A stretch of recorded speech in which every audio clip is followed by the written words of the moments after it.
This is Hooked Up. Is there a particular meal that you made? Doesn't have to be something in a restaurant, but just anything that, like, is there one particular meal that maybe it wasn't planned or it was planned, but that just sticks out in your brain? Yeah. I actually wrote about it in my first book, and it was in Maryland. It was? Yeah. This is very appropriate. You bring this up.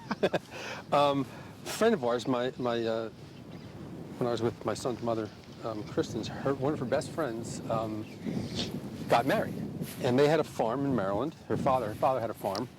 He was a doctor, but he had, and it was outside of D.C. And so we were there for the wedding. And the following day, we stayed at the house, and a few other people did.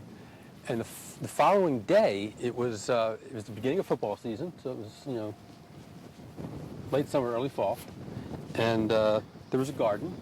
And so for lunch, the day after the wedding on Sunday, probably about 20 of us, maybe 25, 30, somewhere in there. And so it was time to do lunch, and of course they looked at me, and so I said, all right, fine, let's clear out the garden, because there were some peppers and some zucchini and some tomatoes in there, and a few other things, an eggplant maybe.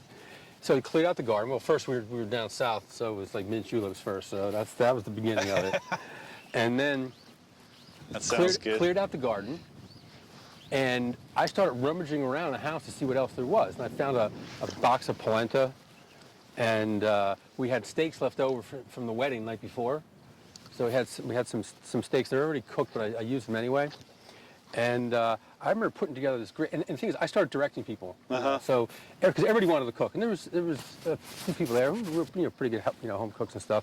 So I just said, you need to do this, and you try this, and you started making stuff. And we ended up making this layered polenta with like a little, almost like a ratatouille, layered, and letting bake that off, and did a few other things.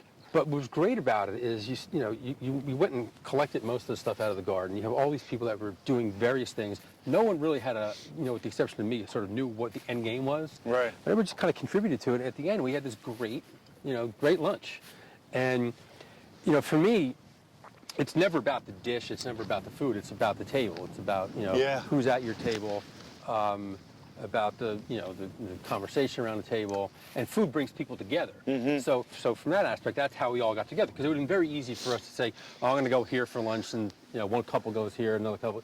But this was, we all sort of came together, and I think because it was a wedding too, there was, obviously you're nostalgic over, a wedding, and sure. And the bride and groom were still there; they didn't leave yet, and so that was like my favorite meal ever. That's great. great. It really was. It was just one of those things that, you can't.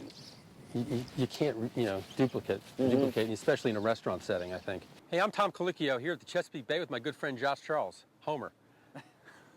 Don't miss any of my adventures on Hooked Up. Hit the subscribe button.